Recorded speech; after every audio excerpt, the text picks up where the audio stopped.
geologi pada lapisan batu bara. Yang intinya adalah bagaimana kenampakan lapisan-lapisan batu bara yang ada di alam ini, ya, yang ada di lapangan. Nanti kita bisa jelaskan ya bagaimana itu bisa terjadi, kemudian bagaimana kinesannya, kemudian nanti kira-kira apa plus minusnya nanti bagi kegiatan eksplorasi batubara ya nantinya.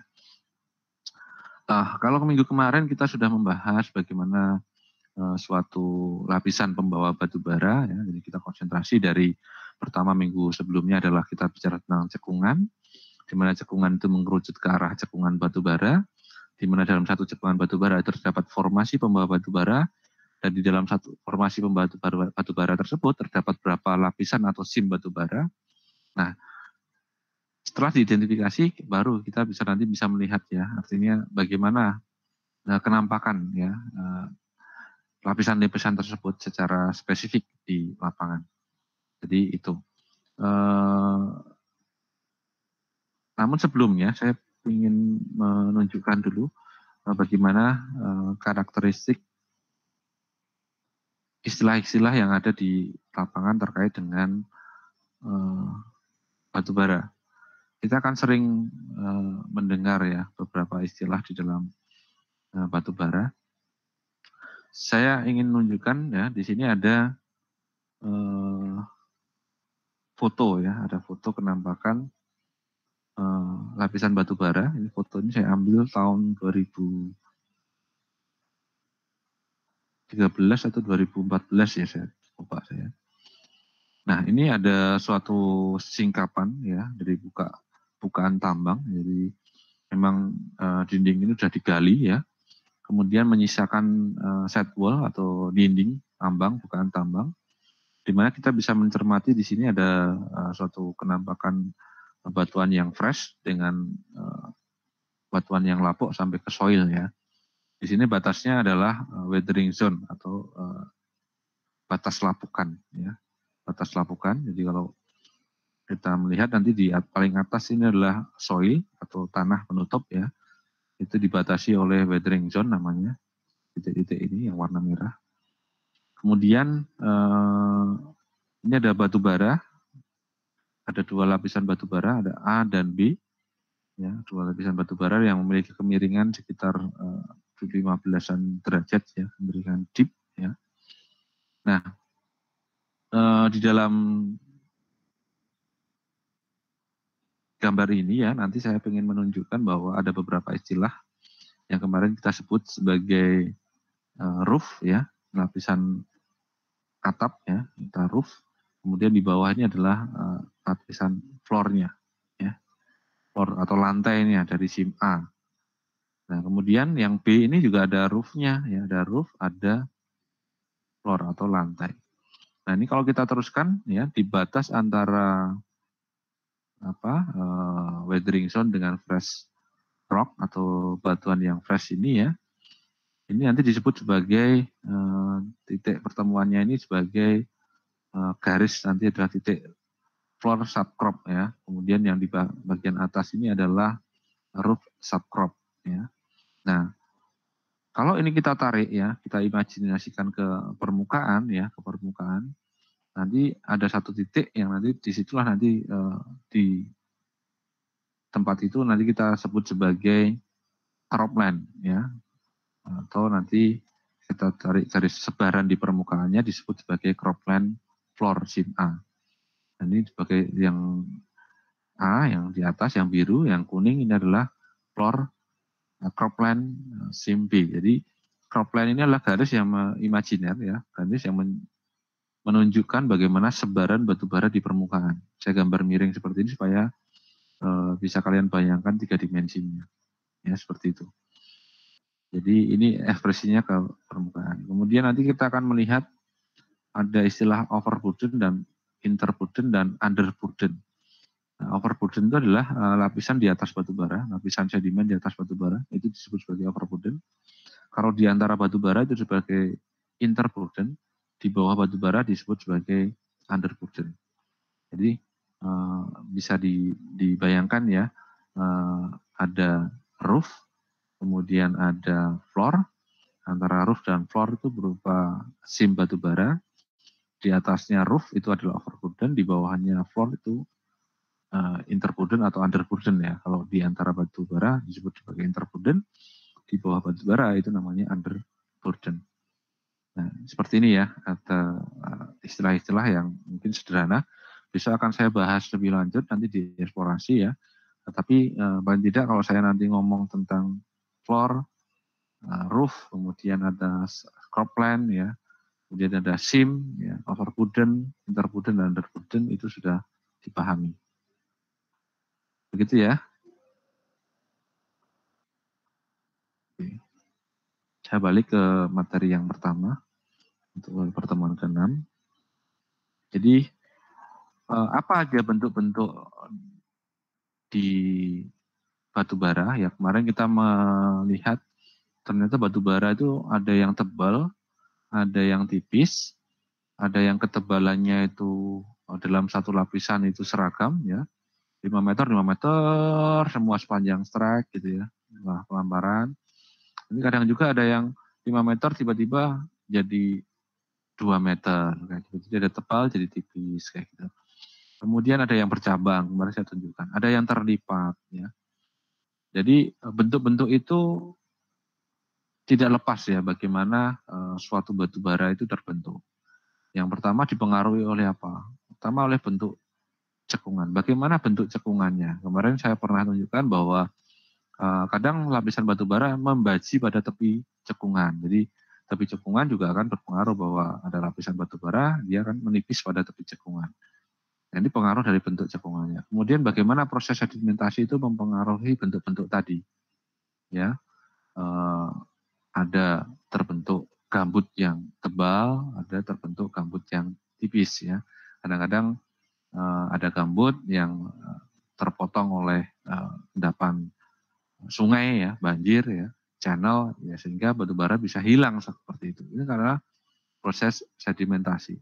Kemudian yang ketiga adalah proses geologi selama dan sesudah proses kualifikasi. Jadi bagaimana proses geologi pada saat pembentukan gambut dan pembentukan batu bara, kemudian bagaimana setelah batu bara tadi terbentuk.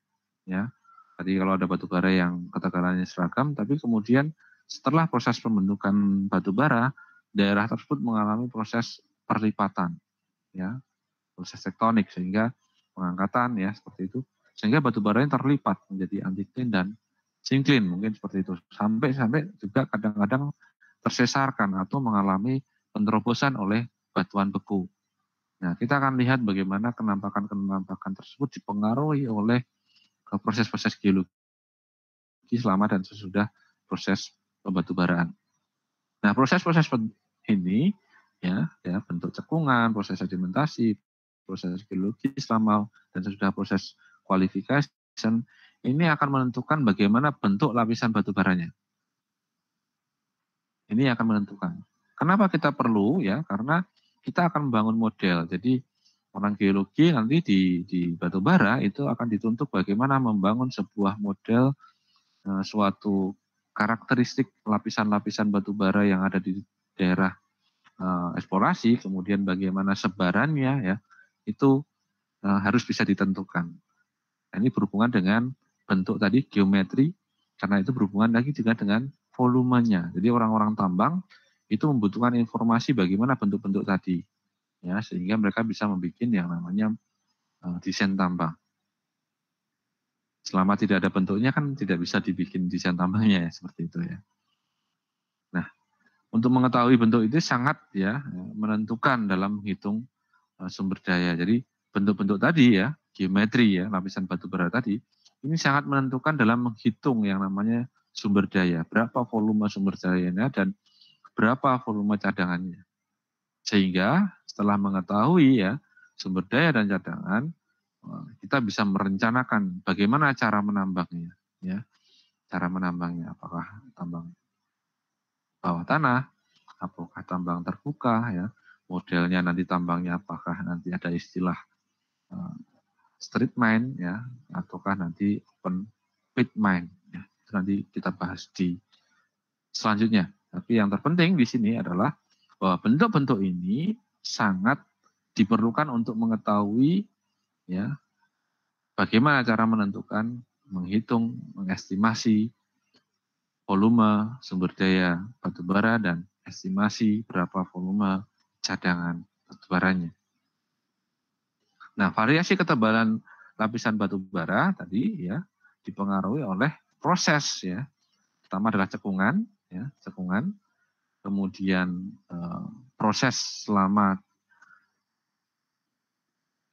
pembentukan batubara dan setelah pembentukan batubara dan proses sedimentasi ya. Nah ini ada bagaimana ya variasi ketebalan batubara itu juga dipengaruhi beberapa hal di alam ya. Ini ada tipe ya, tipe ada dua. Jadi ada deposisional, jadi adalah tipe bagaimana suatu ketebalan lapisan batubara ini dipengaruhi oleh proses sedimentasi dan post deposisional atau setelah proses pengendapan. Jadi deposisional adalah proses pengendapan, post deposisional adalah setelah proses pengendapan. Nah, kalian coba lihat di sini. Ada perubahan variasi dari ketebalan itu dipengaruhi oleh akumulasi dari batubaranya. Jadi ada di alam, ada batubara yang ini dalam bentuk tebal, gambarnya saya gambar ke sini. Saya hapus saja. Nah, ini ada yang tipis di sini. Nah, di sini ada yang tebal. Nah, ini dipengaruhi apa? Dipengaruhi oleh bagaimana gambut tadi terakumulasi menjadi tebal atau tipis. Ya. Jadi ada bagian yang tipis ini mungkin akumulasi gambutnya dia tidak terlalu tebal. Yang ini dia tebal ya gambutnya. Karena apa? Mungkin penurunan dasar cekungannya tidak sama. Kemudian bagaimana pelamparan tadi juga dipengaruhi oleh proses sedimen, mungkin daerah dekat-dekat dengan dataran banjirnya, dengan rawannya, sehingga tumbuh-tumbuhannya juga yang tumbuh di situ juga berbeda kesuburannya. Kemudian bagaimana selama proses sedimentasi itu dipengaruhi oleh bentuk dari morfologi dasar cekungannya. Jadi kalau cekungannya ternyata ada bagian yang tinggi dan ada yang rendah, ini juga berpengaruh terhadap ketebalan. Ya, seperti ini, cekungannya ada yang menonjol ke atas dan ada yang menonjol ke bawah seperti ini, ada cekung ke bawah.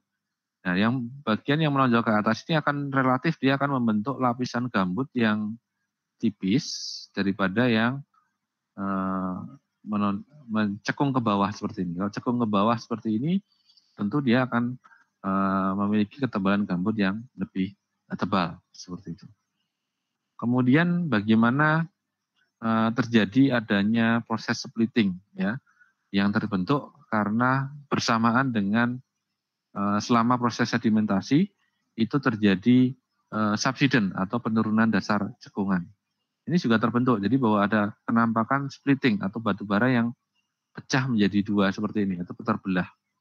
Ya, batubaranya terbelah menjadi dua seperti ini. Ya. Nah ini dipengaruhi apa? Dipengaruhi oleh proses subsiden. Ya, subsiden di satu sisi. Ya.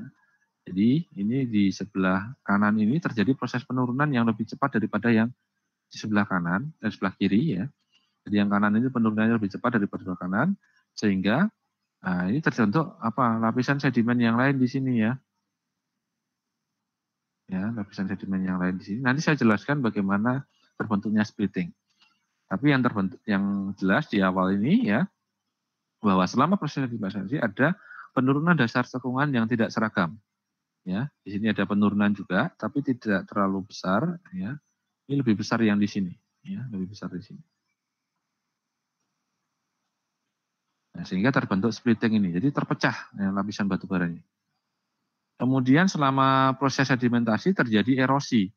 Nah, di sini ada di dalam satu lapisan batubara, ya, di dalamnya terdapat lapisan apa? Batu pasir, ya, di dalam batubara. Nah, seperti ini. Ini terbentuk karena apa? Karena proses erosi pada saat terbentuknya gambut, ya, tererosi kemudian terisi oleh sedimen channel atau terisi oleh batu pasir di sini. Nah, kemudian di atasnya terbentuk si batubara kembali. Nah, seperti ini bisa mengakibatkan di dalam lapisan batubara itu terdapat lapisan bukan batu bara yang diakibatkan oleh proses erosi ini, ya seperti itu. Jadi jenisnya seperti kalau ini ada suatu gambut, ya gambut seperti ini, ya ini gambut. Nah gambutnya ini dia terbentuk tumbuh-tumbuhan di sini ya, ini. Tapi di sini terpotong oleh channel, ya terpotong oleh channel saluran sungai. Kemudian ini terisi oleh batu pasir, tapi kemudian ini tertutup lagi oleh gambut lagi ya, tumbuh-tumbuhannya hidup lagi. Jadi lapisan batu baranya adalah di sini. Nah ini lapisan batu baranya. Nah tapi dalam satu lapisan batu bara ini, ya lapisan batu bara ini terdapat apa? Terdapat batu pasir di sini. Nah ini karena apa? Proses sedimentasi yang selama proses pembentukan gambut ini terbentuk erosi di situ. Nah, kemudian ada juga kenampakan seperti ini, ada lapisan batu bara bisa tebal di bagian bawah ya. Ini karena terbentuk apa? Ada proses pembentukan blok yang turun di sini, ada sesar di sini, ada sesar di sini, ada sesar seperti ini, sehingga apa? Tebalnya berbeda antara yang di sini yang tidak terbentuk sesar turun dengan yang terbentuk sesar turun di sini selama proses pembentukan gambut, ya. Ada penurunan dasar cekungan di sini, sehingga tebalnya berbeda. Jadi bagaimana variasi ketebalannya? Jadi satu lapisan batu bara tebalnya bisa berbeda. Ini tebalnya segini, ya. Di sini karena ada pasir tadi, tebalnya jadi tipis ya, terbelah menjadi dua seperti ini. Kemudian, nah ini ada selama proses sedimentasi ternyata batu bara, lapisan batu baranya itu berada di atas lapisannya batu gamping. Jadi di bawah batu bara ada batu gamping. Nah, ini juga ternyata ada pengaruh juga secara teoritis bahwa lapisan batu bara itu bisa terbentuk lebih tipis di sini. Lapisan batu bara ini tipis di sini, ya. Ada yang tebal, ada yang tipis, karena terjadi proses pelarutan ya di batu gamping, sehingga ada penurunan di bagian tengah di sini, ya pelarutan. Jadi dia turun di sini karena pori-porinya ya yang harinya terisi air ya tererosi, kemudian hilang, terkikis, kemudian terjadi pemampatan ya sehingga ada subsiden di sini. Nah ini lapisan yang turun di sini tentu akan memiliki ketebalan yang lebih tipis daripada yang tidak turun di sini. Nah ini fenomena yang terjadi, bagaimana variasi ketebalan itu terjadi karena proses pengendapan. Kemudian variasi ketebalan juga dipengaruhi oleh proses-proses setelah pengendapan, ya proses-proses setelah pengendapan. Kalau tadi berhubungan dengan proses pembentukan gambut, nah kalau sudah pengendapan berarti apa? Batu baranya sudah terbentuk, baru ya batu bara terbentuk, ya kemudian mengalami proses erosi, ya oleh proses erosi seperti ini ya, proses erosi seperti ini. Nah dia terpotong, ya batu bara yang tererosi ya ini akan mengalami penipisan di sini, bahkan kadang-kadang hilang ya seperti itu di lapisannya. Berbeda dengan yang tidak mengalami erosi, dia cenderung lebih tebal. Begitu juga batu bara yang terlipat ya, terlipat. Jadi kalau dia terlipat seperti ini, ada bagian yang tebal, ada bagian yang tipis karena terkompres ya, tertekan di situ. Ya seperti ini. Jadi ini ada yang tebal, lebih tebal ya daripada yang di sini. Ini lebih tipis karena kompresi ya, diberikan kompresi di situ. Itulah yang terjadi. Jadi bagaimana variasi ketebalan itu dipengaruhi oleh proses geologi selama pengendapan dan setelah proses pengendapan. Nah, ini juga skematik ya, gambar di bawah ini bahwa batu bara itu bisa dalam satu lapisan itu bisa pecah jadi beberapa lapisan sampai dia bercabang-cabang seperti ini. Ini juga bisa terjadi. Nah ini bisa jadikan dasar bahwa ternyata secara proses sedimentasi, dasar cekungan, kemudian proses geologi selama dan setelah pengendapan itu berpengaruh terhadap ketebalan lapisan batu bara. Nah ini juga ya proses sedimentologi, lingkungan, pengendapan itu juga berpengaruh terhadap batu bara. Sebagai contoh ini ada batu bara ya. Ini batu bara, ini dia dari tebal. Nah, ini bisa jadi tipis-tipis di sini ya. Lebih tipis di sini. Ya, contohnya seperti ini. Ya. Kemudian ini juga ya, ada batu bara di sini ya. Ada profil di sini ada batu baranya. Tapi yang profil yang kanan ada batu baranya enggak? Tidak, karena dia terpotong oleh channel di sini ya. Ada batu pasir ini. Channel itu batu saluran ya, saluran sungai contohnya. Dipotong oleh saluran seperti ini, terisi oleh batu pasir. Sehingga batu baranya di sini hanya di bagian kanan di sini aja, di bagian kiri ya, yang kanan tidak ada, yang di sini enggak ada. Karena di sini ada yang ada batu baranya cuma di sini. Nah, ini karena dipengaruhi oleh proses sedimentasi. Nah, bentuk-bentuk lapisan batu bara. Ada berapa bentuk-bentuk lapisan batu bara yang ada di lapangan? Ya, di sini ada 8 kriteria bentuk-bentuk lapisan batu bara.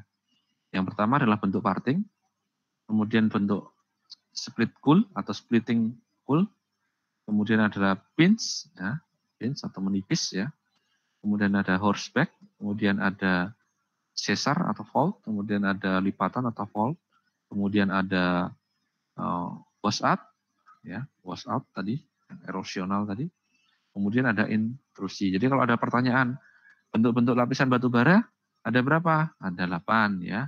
Ada parting, splitting, pinch, horseback, kemudian sesar, lipatan, washout, dan intrusi. Silakan kalau ada pertanyaan langsung disampaikan ya. Oh ya, ini ada yang belum di-admit. Saya coba admit dulu.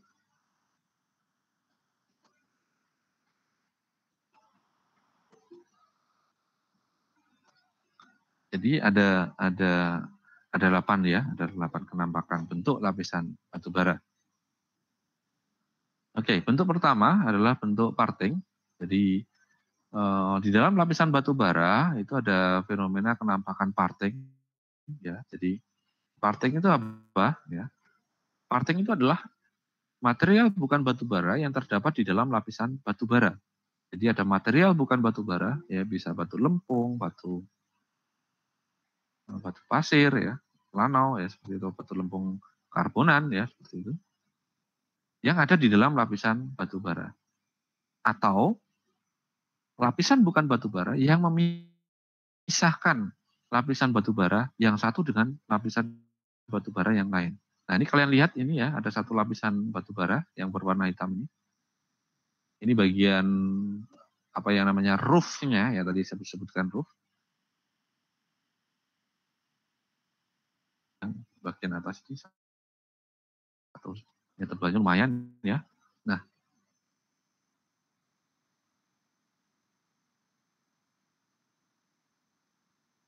bisa dilihat rekan-rekan? Halo?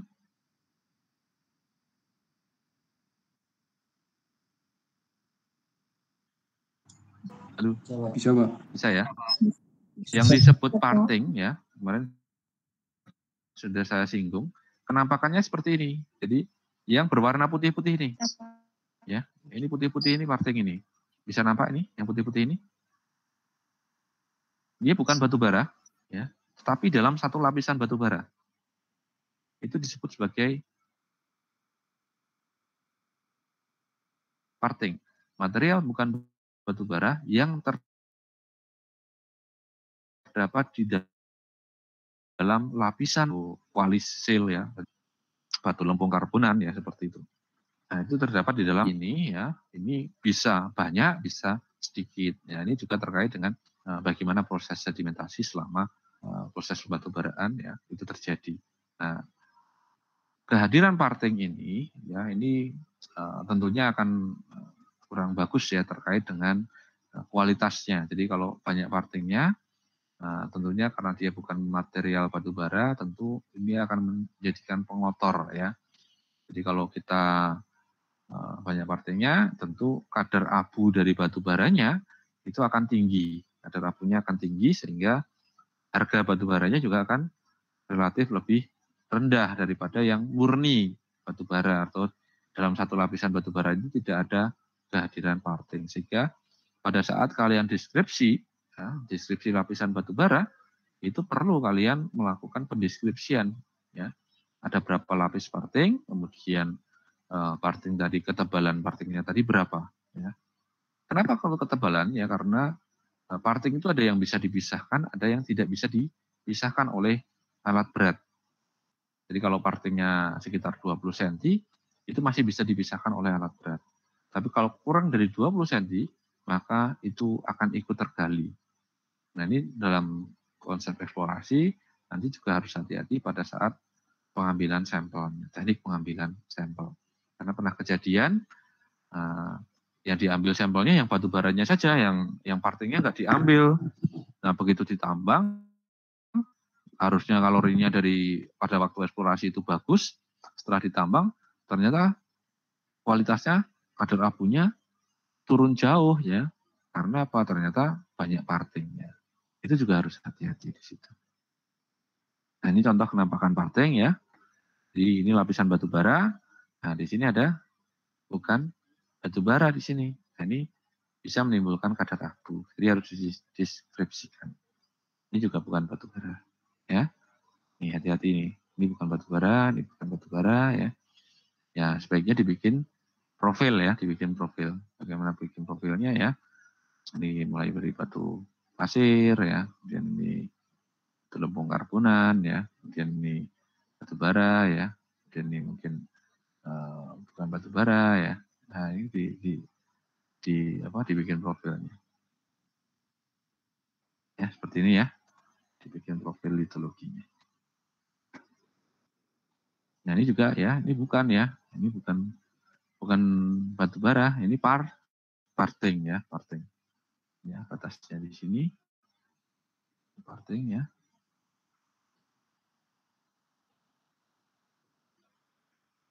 Ini parting, hati-hati ya. Nah, litologi dari beberapa band atau parting ini menurut istilah Jerman itu disebut sebagai Tunstein ya. Secara kepustakaan disebut sebagai claystone atau istilah Amerikanya juga disebut sebagai flint clay ya. Seperti itu.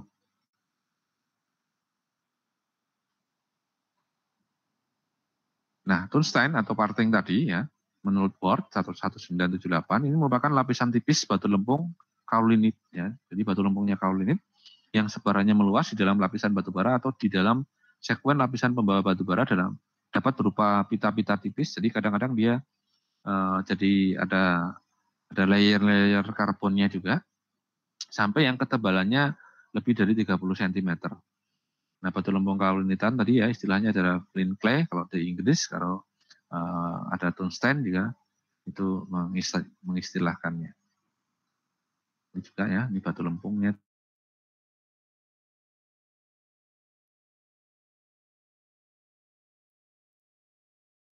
tadi ya, disebut sebagai parting tadi. Ini juga parting ya. Nah, kalau yang tebal seperti ini bisa dipisahkan oleh alat berat, artinya ini tidak akan ikut tertambang. Ya. Nah, pada waktu ngambil sampel juga harus diperhatikan itu. Nah, kemudian bentuk yang kedua adalah bentuk splitting. Ya, bentuk splitting itu batu bara dia terbelah seperti ini ya. Ya, seperti ini terbelah seperti ini. Nah, ini terbelah menjadi dua atau lebih lapisan batu bara. Nah, seperti ini. Ini kadang terbelah jadi dua, ini bisa juga terbelah lagi di sini. Nah, kayak gini, ini bisa terbelah lagi, kayak gini, bercabang-cabang kayak gini. Ini bisa terjadi. Nah, ini bisa terbelah lagi kayak gini. Bisa dipahami gambarnya? Nggak terlalu bagus, tapi seperti itu ya bentuk splitting ya, saya tunjukkan. Nah, splitting itu, nah ini splitting. Jadi ada satu lapisan batu bara, dia terbelah. Ya, yang tadinya tebal seperti ini. Nah, ini terbelah jadi bagian, kalau ini SIM 1 ya, ini satu upper, nah ini satu lower. Nah, seperti itu. Jadi dia terbelah menjadi dua. Definisinya apa? Definisinya adalah terbelahnya kemenerusan lapisan batu bara kemudian membentuk 2 atau lebih lapisan batu bara yang dipisahkan oleh lapisan bukan batu bara. Jadi pemisahnya apa? Pemisahnya bisa mungkin batu lempung di sini ya. Batu lempung atau batu pasir halus, itu bisa juga seperti itu. Dipisahkan seperti ini. Jadi bisa terpisah. Yang dipisahkan oleh lapisan bukan batu bara. Nah, bagaimana terbentuknya splitting? Terbentuknya splitting itu ada 2 teori. Yang pertama adalah sedimentational splitting, kemudian adalah tectonic splitting. Jadi splitting yang terbentuk karena pengaruh proses sedimentasi, dan yang kedua adalah splitting yang terpengaruh karena proses terbentukannya dipengaruhi oleh proses tektonik. Jadi ada dua proses yang nanti disebut sebagai auto sedimentational splitting dan tectonic splitting. Nah, ini adalah tahapan pembentukan splitting. Jadi splitting yang terbentuk karena proses sedimentasi. Jadi ini proses sedimentasi, auto sedimentational splitting, auto sedimentational splitting (AAS) ya. Nah, ini contohnya bagaimana? Nah, ini splitting yang dipengaruhi oleh washout ya. Jadi ini ada gambut ya. Gambut terbentuk seperti ini, ada hutan gambut, ada tumbuh-tumbuhan berair yang membentuk gambut yang tebal, hidup dan mati membentuk gambut seperti itu. Kemudian terbentuk di lokasi ini datang air.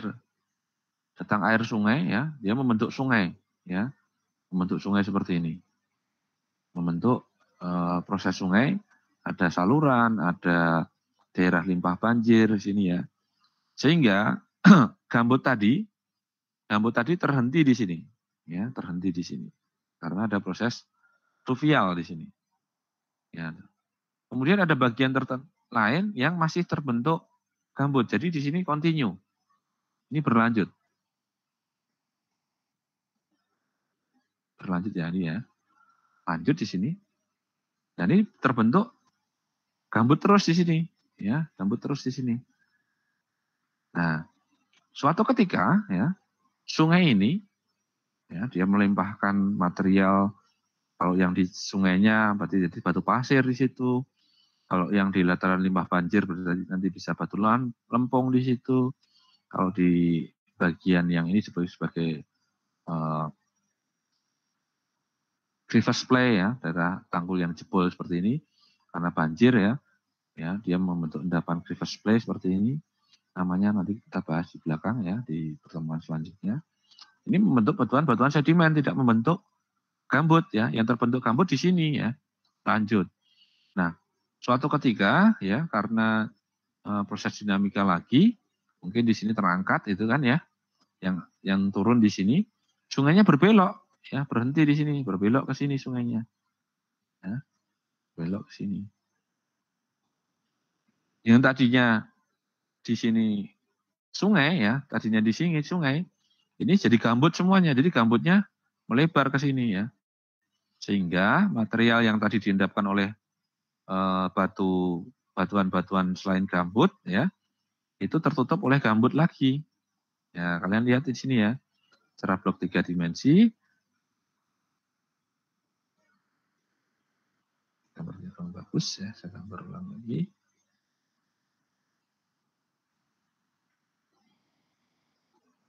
Nah, di bagian ini ya, di bagian ini terbentuk gambut ya. Kemudian di bagian tengahnya ini dia menyisakan material-material endapan sungai tadi. Ya, ada batu pasir, batu lempung di situ ya. Nah, sehingga akan terbentuk apa? Penampakan lapisan batu baranya adalah terbelah nggak ini? Nampak terbelah nggak, rekan-rekan? Halo? Halo? Ya, Pak. Nampak, Ya, Pak. nampak ya. Jadi ini adalah disebut sebagai splitting, auto sedimentational splitting atau splitting yang terbentuk karena proses sedimentasi. Jadi seperti ini ya, atau sedimentational splitting. Jadi lapisan batu bara bisa terbelah menjadi 2 atau lebih lapisan batu bara yang dibatasi oleh lapisan bukan batu bara. Nah, kemudian yang kedua adalah splitting yang terbentuk karena dipengaruhi oleh proses tektonik. Dalam hal ini adalah patahan. Jadi splitting yang dipengaruhi karena terbentuknya oleh patahan. Jadi prosesnya dimulai dari yang bawah ini menurut Thomas tahun 2002. Yang pertama, ini ada gambut terbentuk ya. Di bawah gambut itu materialnya adalah material mudstone atau material yang lunak di sini. Nah, material mudstone ini ya ternyata terkena proses struktur di sini, ada gejala struktur, ada penurunan di sini. Ya, ada penurunan di sini. Pada saat dia masih berupa gambut atau pit, ya, belum jadi batu bara. Nah, karena dia terjadi penurunan, si gambut tadi karena dia masih plastis, dia melengkung ke bawah karena plastis ya. Kemudian ya terhenti ya. Kemudian terbentuk apa? Terbentuk mudstone di sini, lapisan mudstone. Jadi turunnya si gambut ini karena dia masih plastis, kemudian terpengaruh oleh sesar turun di sini, sehingga dia melengkung ke bawah karena plastis ya, masih lunak si gambutnya. Kemudian bagian di sini dia masih tetap ya, masih tetap karena dia blok yang relatif dia di footwall-nya. Kalau di sesar turun itu kan yang diem, yang gerak adalah yang hanging wall, yang footwall-nya relatif diam ya, relatif diam. Jadi dia masih terbentuk gambut di sini. Nah ini yang turun di sini kan. Ya di sini turun di sini kan. Nah begitu turun, nah dia berhenti. Nah begitu berhenti, yang dalam dia terbentuk mudstone, yang dangkal. Kemudian selanjutnya dia baru terbentuk pit ya atau gambut ya. Jadi gambutnya berlanjut di sini ya. Ya berlanjut. Nah, kemudian tertutup oleh sedimen lain ya, tertutup oleh sedimen lain. Kemudian sesar bisa mungkin berlanjut ya seperti ini sehingga baru terbentuk lapisan batu bara atau disebut sebagai lower split cool dan upper split cool. Seperti itu. Bisa dipahami yang ini? Jadi kalau yang tadi adalah splitting yang terbentuk karena proses sedimentasi, kalau ini splitting yang terbentuk karena proses patahan. Jadi terbelahnya lapisan batu bara menjadi 2 atau lebih lapisan batu bara yang dibatasi oleh material bukan batu bara. Bisa dipahami rekan-rekan? Bisa, Pak. Oke. Bisa, Pak. Silakan Bisa, ya. Pak. Kalau ada pertanyaan silakan loh ya. Nah ini juga sama ya, bersama.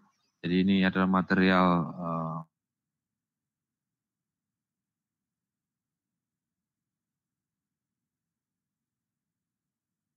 besar turun seperti ini. Nah ini pengaruhi sehingga dia membentuk lapisan-lapisan yang gabung seperti ini ya. Ini bisa membentuk lapisan yang terbelah-terbelah seperti itu. Nah, bentuk-bentuk splitting sendiri itu dibedakan menjadi 3 bentuk penampakan splitting. Yang pertama adalah simple splitting, kemudian progressive splitting, kemudian zigzag splitting atau tipe S ya namanya. Ada yang menyebutnya juga seperti itu. Simple splitting ya, itu disebabkan oleh kehadiran tubuh lentikuler dari sedimen bukan batu bara. Jadi ini biasanya diakibatkan oleh kehadiran tubuh lentikuler, jadi dia melengkung itu dari lapisan sedimen bukan batu bara. Kemudian yang kedua adalah progressive splitting. Ini terdiri dari beberapa lensa atau splitting dapat berkembang secara menerus. Jadi dia splitting, kemudian split lagi, splitting lagi. Itu disebut sebagai progressive splitting. Kemudian zigzag splitting adalah lapisan batu bara terbelah atau split, kemudian bergabung dengan lapisan batu bara yang lain. Jadi dia bisa bergabung. Nah ini contoh bentuk splitting yang A. Ini adalah simple splitting. Jadi bentuk lentikuler, ini splittingnya ini ya. Saya kasih simbolnya seperti ini. Warna simbol litologi yang lain ya. Jadi dia simple saja seperti ini. Kemudian yang multiple splitting atau progressive splitting. Jadi ini satu satu lapisan batu bara terbelah menjadi 2 lapisan, kemudian terbelah lagi menjadi 3 lapisan, kemudian terbelah lagi menjadi 4 lapisan. Jadi seperti itu, progres. Jadi dari yang 1 ya terbelah lagi jadi 2, jadi 3, ya, kemudian jadi 4 seperti ini. Itu disebut sebagai multiple splitting atau progressive splitting. Kemudian yang ketiga adalah bentuk splitting zigzag atau Z, atau orang menyebutnya juga tipe Z atau S, ya seperti itu. Jadi dia lapisan ini ya, dia dari satu SIM dia gabung dengan SIM yang lain. Ya, memang jarang saya temui juga ini ya, antara yang bentuk S seperti ini, yang sering saya jumpai yang simple sama yang multiple splitting. Ini contoh yang simple splitting seperti ini ya. Di satu lapisan terbelah menjadi 2 lapisan batu bara. Ya, ini contoh juga ya, ini simple splitting ya. Jadi ini satu lapisan batu bara ya. Ini terbelah menjadi 2 lapisan batu bara.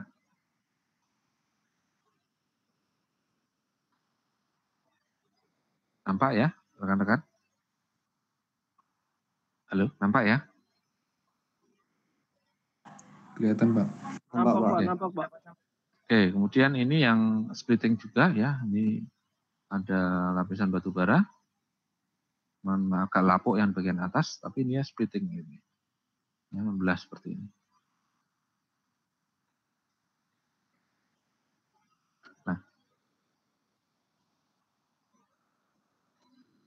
Nah, ini contoh juga splitting yang tadi ya, kalau kita zoom ini seperti ini ya. Nah, yang tadi yang pertama tadi. Nah, ini pecah kayak gini. Nah, ini splittingnya.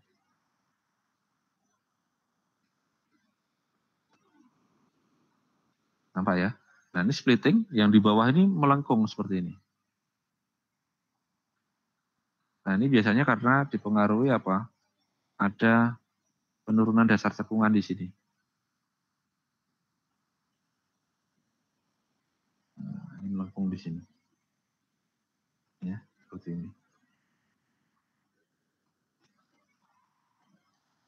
Nah, ini juga hati-hati ya, begitu banyak splitting seperti ini, hati-hati pada saat nanti kalian pemboran, kemudian nanti kalian melakukan rekonstruksi atau korelasi ya, sehingga nanti volumenya juga melesetnya tidak terlalu jauh ya kalau kalian pahami ini. Kemudian ini simbol splitting juga ya, ini saya bilang tadi, antipundernya di sini, ini lapisan batu bara.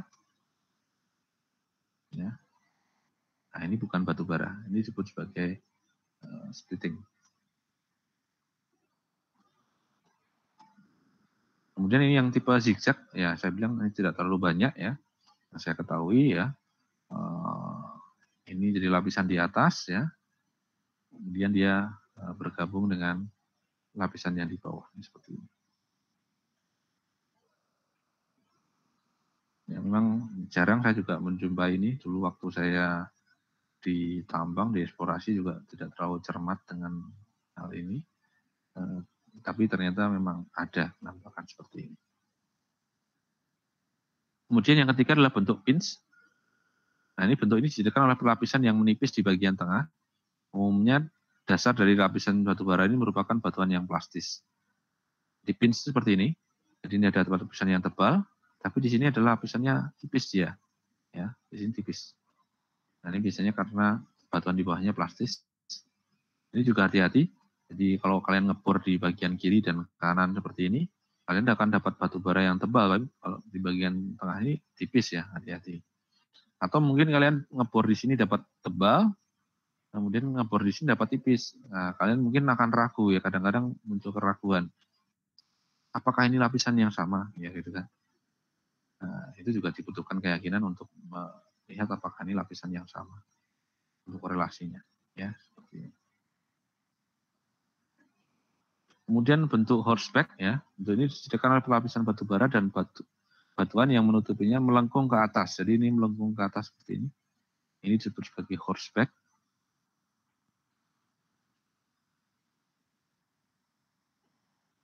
ke atas ya, yang diakibatkan oleh gaya kompresi ya. Ketebalan lapisan lateral, lapisan batubara memungkinkan satu sama lain menjadi lebih kecil atau menipis ya. Jadi ini juga bisa menimbulkan lapisannya jadi lebih tipis ya di bagian tengah di sini. Oke, kemudian bentuk sesar, ya, ini bentuk terjadi apabila daerah di mana deposit batubara mengalami beberapa seri patahan. Jadi ada bentuk lapisan batubara yang hilang ya seperti ini karena ada sesar seperti ini. Kalau seperti ini sesar apa namanya rekan-rekan? Ayo, ada yang tahu? Sesar turun, Pak. Sesar turun ya, oke benar sesar turun ya seperti ini. Nah ini juga model bagaimana pembentukan sesar mendatar dan lipatan. Jadi ini contoh ada batuan yang terlipat ya, tentunya ada penebalan bagian yang tebal di sini, kemudian ada bagian yang tergencet ya dan mengalami penipisan di beberapa bagian. Kemudian pada daerah sesar mendatar ya kadang-kadang juga ada yang terseret ya, ada pada-padaan yang hilang juga ya. Jadi yang tebalnya lumayan di sini, nah ini hilang di sini juga karena pengaruh dari sesar mendatar. Ini juga ternyata berpengaruh ya bentuk-bentuk seperti itu terhadap distribusi ketebalan lapisan batu bara. Kemudian ada pembentukan sesar naik, contoh juga ini ya, daerah yang terbentuk sesar juga kadang-kadang ini ada penipisan, kemudian ini ada bagian yang mengalami penebalan di sini. Nah ini juga terjadi. Kemudian di patahan ya, ini juga ada kenampakan fenomena lapisan batu bara yang terpotong oleh patahan seperti ini. Ya, tentu lapisannya akan ada lapisan yang tebal dan ada lapisan yang tipis. Kemudian ini juga ada kenampakan parting, splitting, dan patahan. Jadi ada suatu daerah yang kompleks, ada lapisan batu bara, di situ ada partingnya, jadi lapisan batu bara di sini. Nah, jadi sesar turun di sini. Lapisan batu baranya. Nah, di sini ada partingnya, ya, yang warna putih-putih ini partingnya. Nampak ya, yang warna putih-putih ini parting ya. Kemudian ada splitting juga di sini. Jadi ini satu lapisan, dia terbelah menjadi dua lapisan, menjadi upper, ini lower. Terjadi juga seperti itu. Jadi ada kenampakan bahwa dalam satu daerah yang tidak terlalu luas, itu batu baranya ada yang terpatahkan, atau terdapat parting juga di situ, ada splitting juga di situ.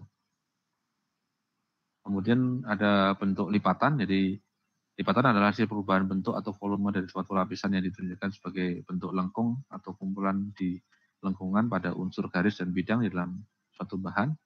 Nah ini batu bara yang terlipat ya seperti ini juga bisa terjadi. Ini karena proses setelah pengendapan. Nah, ini ada fenomena bahwa ada batu bara yang terlipat seperti ini ya. Nah ini juga ternyata ada di lapangan ya. Gambar ini sering saya munculkan ya. Ya karena memang fenomena geometri lapisan batu bara seperti ini akan membangun konsep kita, bagaimana kita menerapkan model, bagaimana cara mengambil datanya ya di lapangan ya.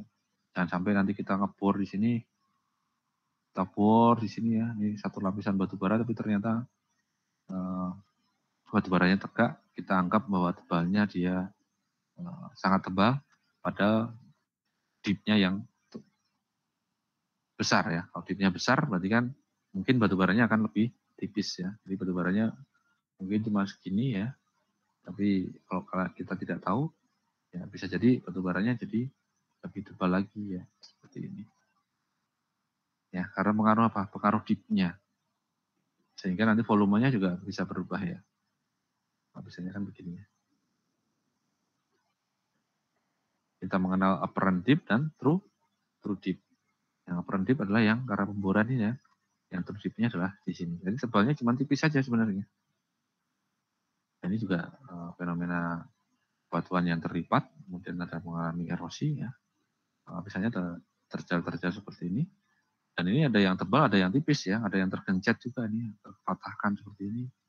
Ada yang tebal, tiba-tiba hilang ya. Ini juga tergencetkan juga ya, seperti ini. Nah, ini juga fenomena yang terjadi karena batu baranya terlipat kuat. Ini juga ya, batu bara terlipat kuat ya. Ini ada yang tebal, ini Arutmin ya. Ini tebal. Nah, ini tiba-tiba dia terlipat seperti ini ya. Oh, pointer saya error. Ya, ini jadi lebih di sini juga tersesarkan, ini hilang nih. Ya. Nah, ini daerah yang kompleks memerlukan pencermatan pada saat sebelum kita buka ya. Setelah dibuka juga kita harus ada penjelasan ya, kalau orang tambang protes ya, kenapa bisa seperti itu ya.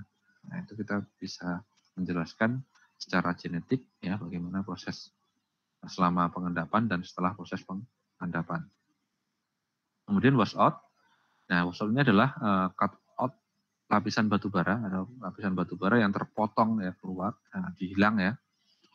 Cut out ini didefinisikan ya sebagai batu lempung, batu cerpih atau batu lempung, batu pasir yang mengisi bagian tererosi dalam lapisan batu bara. Jadi lapisan batu bara terpotong oleh lapisan sedimen bukan batu bara. Nah, washout ini adalah hilangnya sebagian atau seluruh lapisan batu bara yang kemudian tergantikan oleh sedimen lain akibat adanya erosi dan pengendapan. Nah, hilangnya lapisan batu bara tersebut ini bisa disebabkan oleh pengikisan oleh sungai purba. Nah, biasanya memang washout ini terbentuk karena proses dia tererosi oleh sungai purba atau channel ya, atau sungai sekarang, atau gletser. Ini contoh washout ya. Nah, washout karena erosi, jadi batu baranya terpotong ya, terpotong oleh erosi yang kemudian terisi oleh sedimen lain. Nah, ini ada beberapa proses channeling ya. Yang pertama ini adalah batu bara ya terpotong kemudian terisi oleh channel, endapan channel batu pasir, sehingga dia terpotong oleh batu pasir tadi menjadi lebih tipis seperti ini. Ya, terpotong. Nah, terpotongnya ada yang sedikit, kemudian ada yang terpotong banyak seperti ini, dan terpotong banyak juga ya. Kalau ini ada laminasinya, kalau di sini dia terpotong kemudian terisi oleh batu pasir yang kaya akan full chip ya, atau fragmen-fragmen batu bara ya, ada penampakan seperti ini. Kemudian ada juga yang terpotong beberapa kali seri potongan ya, seperti ini, multiple channel sequence ya, seperti ini. Ini juga bisa terjadi, ya bisa hilang sama sekali seperti ini. Nah, contoh nih fraksi washout yang terbentuk oleh fraksi batuan berbutir kasar pada channel sandstone, ya. Jadi ini ada batu bara yang terpotong oleh channel ya.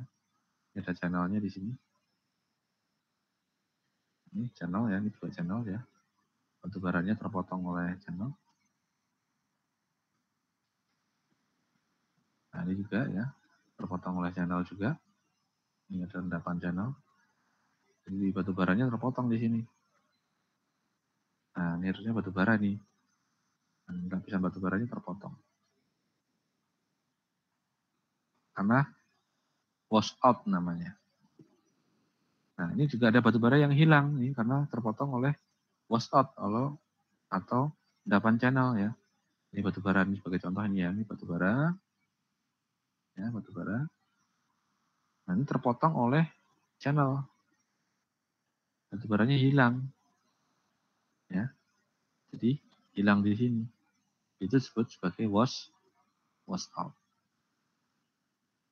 Nah, ini washout-nya di sini. Ini washout-nya di sini. Nah, ini juga washout juga.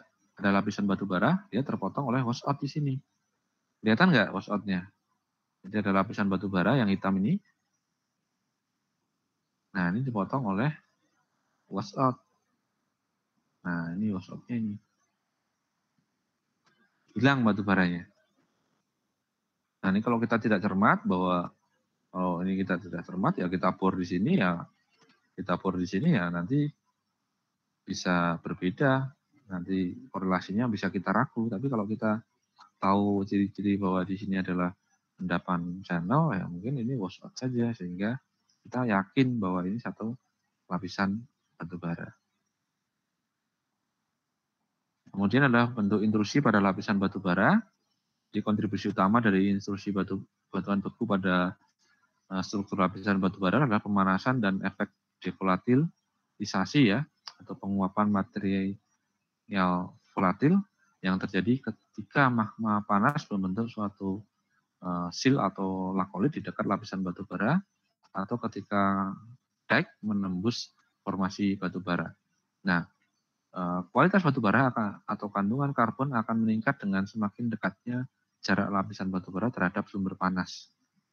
Nah, terjadinya gradasi dalam peringkat atau rank batu bara ini disebabkan oleh perbedaan tingkat devolatilisasi yang dipengaruhi oleh panas ya. Ini bentuk-bentuk ya, kalau kalian lihat ini bahwa ada intrusi pada batuan beku ya yang mengenai lapisan batu bara. Contohnya ada lapisan batu bara yang terpotong oleh dike seperti ini, kemudian ada sil juga seperti ini ya. Kalau memotong lapisan namanya apa? Dike ya. Dike. Kalau searah dengan lapisan? Sil, Pak. Sil, ini ya, berarti ini sil ya. Sil, ini dike ya. Ini dike juga ya. Kalau yang atas ini apa ini?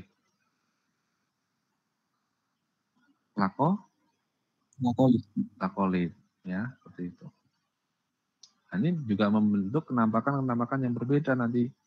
Jadi ada fenomena di mana batu bara yang terserobot oleh intrusi seperti ini, biasanya yang dekat-dekat intrusi ini batu baranya juga akan nilai kalorinya harusnya naik ya, seperti itu. Tapi ada kelemahan juga ya, batu bara yang terpotong oleh intrusi tersebut ya, maka dia akan mengalami pengurangan volume ya, karena terpotong oleh intrusi ya. Maka di sini bukan batu bara kan, maka dia akan hilang batu baranya. Tapi secara kualitas di dekat lapisan yang terpotong oleh intrusi, maka dia akan naik. Jadi ada plus minusnya. Begitu juga yang ada di bagian atas seperti ini. Nah, di bagian ini contoh ada lapisan batu bara yang di bagian atasnya adalah kontak dengan batuan beku ya, bagian seperti ini. Nah, ini mungkin batu baranya akan bagus ya, tetapi kalau punya kelemahan juga dari sisi penambangan. Bagaimana kelemahannya? Ya, kelemahannya adalah ya kita harus membuang lapisan batuan beku ini, yang artinya dibutuhkan peralatan yang lebih ya, karena materialnya keras di sini ya, material batuan beku yang ada di lapisan batu bara, karena ini harus dibuang kan kalau kita mau nambang. Sisi lemahnya di situ. Nah, ini contoh juga ya, ada batuan beku di atas dekat-dekat lapisan batu bara. Ini kontaknya ya, ini batuan beku, yang di bawahnya adalah batu bara. Ada sil di sini.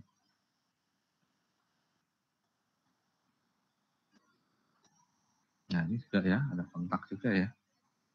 Batu baranya peringkatnya akan naik di sini. Kemudian ini juga ada ya, intrusi batuan beku menyebabkan efek seretan. Jadi ini ada intrusi, nah intrusi ternyata ada efek seretan atau dragging pada lapisan batu bara. Nah, ini draggingnya di sini ya, ini jadi kayak terseret, jadi kayak terlipat, tapi sebenarnya karena pengaruh adanya intrusi penerobosan. Nah, peringkat batu bara atau kualitas batu bara di sekitar intrusi akan naik karena adanya tekanan dan temperatur yang lebih tinggi.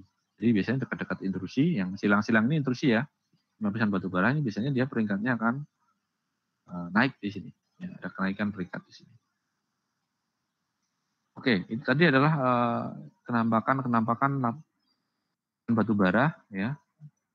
Ada 8 ya penampakan dan fenomena geologi yang ada pada lapisan batu bara. Nah, kemudian yang ini adalah fenomena-fenomena pada lapisan geologi pada lapisan batu bara. Nah, selain 8 bentuk-bentuk lapisan batu bara tadi ya, ternyata tadi di awal saya menunjukkan adanya roof dan floor ya. Ada batuan atap dan batuan alas atau floornya. Nah, batuan alas itu perlu kita cermati juga ya. Apa itu batuan alas ya? Ada yang menyebutnya sebagai seed earth, kemudian ada underclay, ada fireclay, ada gneiss. Ya. Itu adalah batuan-batuan alas atau batuan lantai dari batu bara. Nah, definisi dari seed earth ya, batuan berbutir kasar maupun halus yang mengandung akar tumbuhan pada posisi tumbuh atau relatif tegak terhadap bidang perlapisan atau tidak teratur dan berada di bawah lapisan batu bara. Nah, ciri sitat ini atau floor dari lapisan ini adalah adanya akar tumbuhan. Jadi lapisan di bawah batu bara yang dia berupa batuan berbusir kasar maupun halus, jadi batuan sedimen yang mengandung akar tumbuhan yang mempunyai posisi tumbuh atau relatif tegak terhadap bidang perlapisan. Saya tunjukkan, ya ini yang disebut sebagai sitar tadi. Ini ada lapisan batu bara, floornya. Ya. Nah di sini ada jejak-jejak akarnya seperti ini. Nah seperti ini ya. Nah seperti ini. Ini kalau kita lihat ini akarnya. Jadi si tanaman tadi menancap ya di dasar dari cekungan gambutnya. Ini masih menyisakan seperti ini. Jadi ada underclay, ini juga sama sebenarnya ya. Batu lempung yang mengandung akar tumbuhan yang berada di bawah lapisan batu bara. Ya, pengertiannya lebih pada posisi terhadap lapisan batu bara. Jadi dia berada di bawah lapisan batu bara. Ada yang menyebutnya sebagai seed earth, ada underclay, kemudian ada juga yang menyebut istilahnya adalah fire clay. Fire clay apa?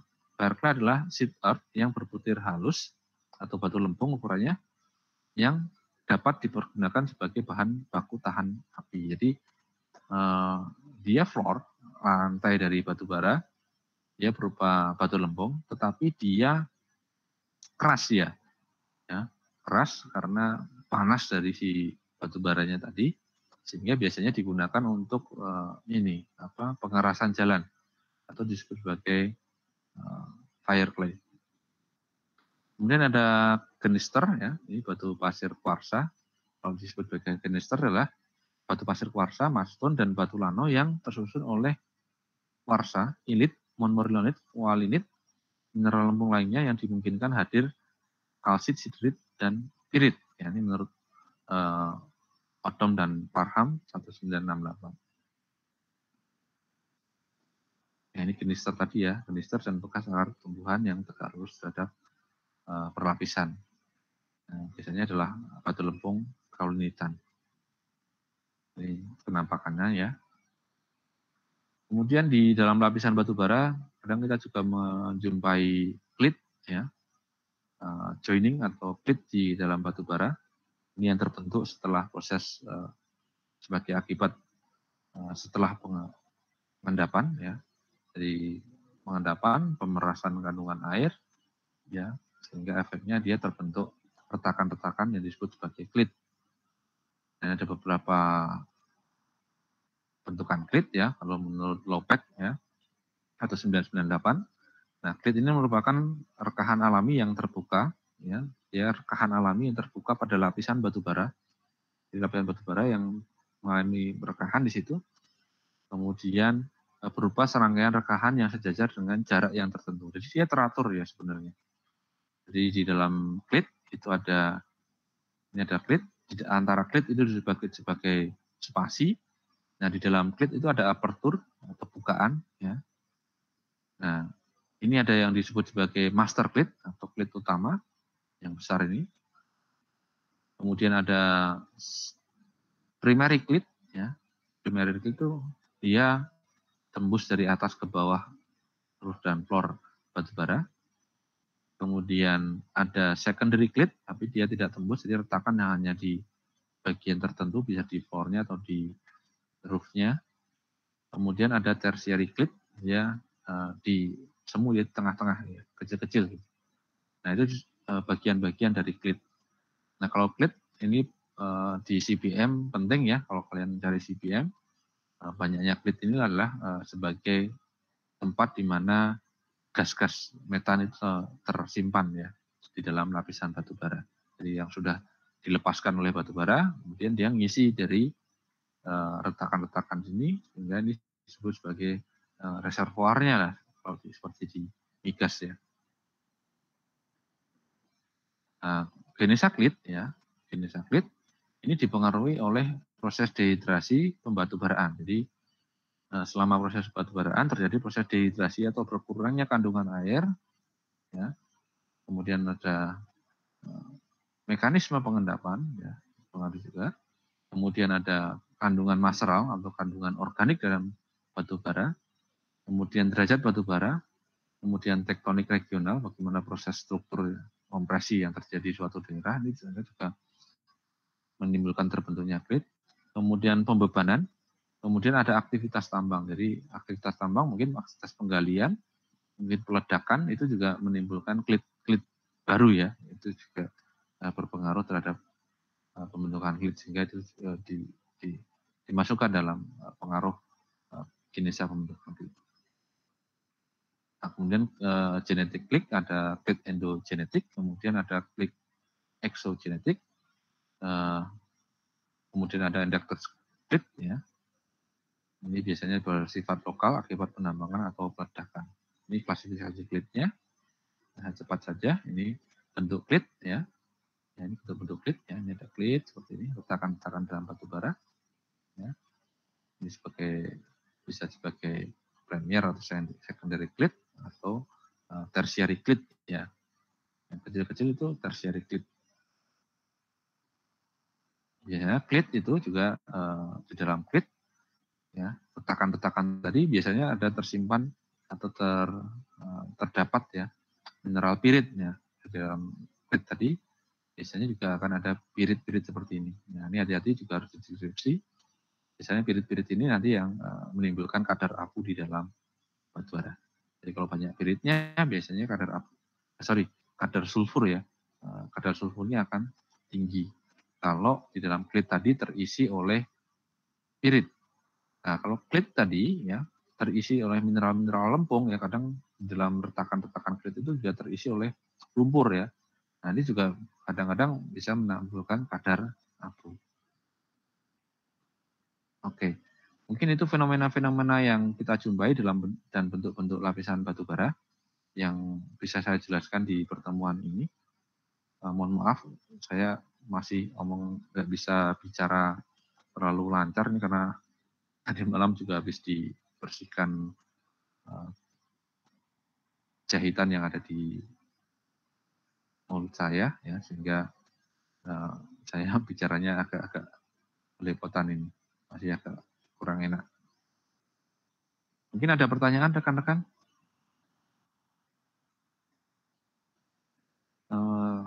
Melihat kenampakan seperti ini, saya kira perlu, ya, pada saat nanti kalian menjelaskan bagaimana kalian nanti akan melakukan yang namanya korelasi, ya, korelasi. Kemudian bagaimana nanti kalian menjelaskan, ya, apabila ada sesuatu batu bara yang hilang atau apa, ada pertanyaan tersebut, itu akan mudah menjelaskan, menjawab, kemudian membantu kalian dalam membangun sebuah model suatu daerah. Itu pandangan saya.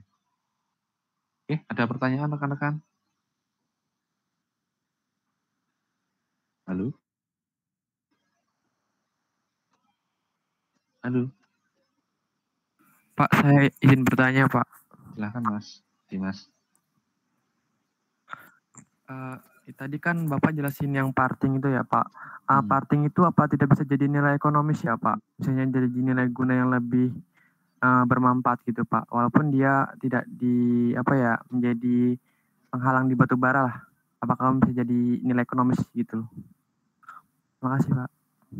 Ya, masih Mas. Jadi memang parting ini kalau di dalam batu bara itu disebut sebagai pengotor, ya, karena dia hadir sebagai material bukan batu bara, artinya bukan karbon, ya, artinya dia tidak mudah terbakar, tidak bisa terbakar, yang akhirnya, ya, apabila ikut tertambang itu akan menimbulkan kadar abu, ya, kadar abu yang tinggi, sehingga begitu kadar abunya tinggi, artinya nanti sisanya akan banyak, tidak akan optimal pembakarannya. Itu dari sisi batu baranya. Tetapi kalau dianggap nanti dioptimasi untuk nilai ekonomis yang lain, ya itu bisa. Artinya gini, apabila memang di saat setelah dibakar, batu baranya dibakar, ya itu ternyata kadar abunya tinggi ya, yang diakibatkan karena kehadiran si parting tadi. Nah, abu-abu itu bisa digunakan untuk sebagai campuran, ya, campuran untuk beton, ya, untuk digunakan untuk komoditas lain.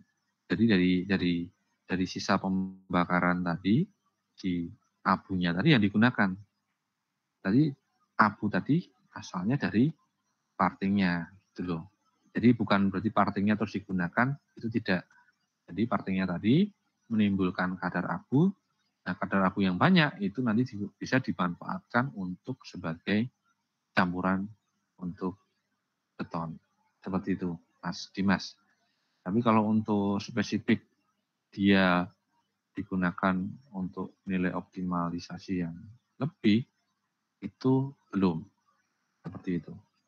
Dan memang ada beberapa penelitian selain digunakan untuk campuran beton, itu juga kandungan abu di dalam batu bara itu juga ternyata bisa dicari mineral-mineral untuk digunakan untuk REE ya. REE itu untuk lebih lanjutnya lagi. Seperti itu. Itu Mas Dimas. Jadi kalau untuk spesifik digunakan sendiri itu belum saat ini. Ya, karena dia merupakan material pengotor. Itu Dimas. Bisa terjawab? Baik, Pak, terima kasih. Mungkin yang Bisa, lain? Pak. Atau masih ada pertanyaan lagi, Mas Dimas? Silakan.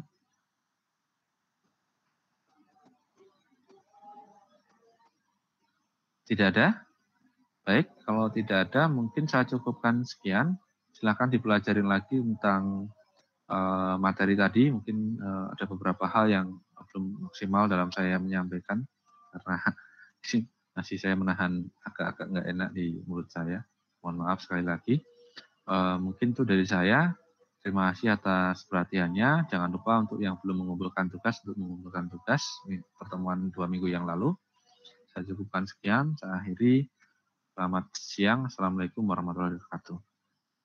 Waalaikumsalam warahmatullahi Terima kasih, Pak. Terima kasih. Saya pamit ya. wabarakatuh. Cepat ketemu, Pak. Makasih, Pak.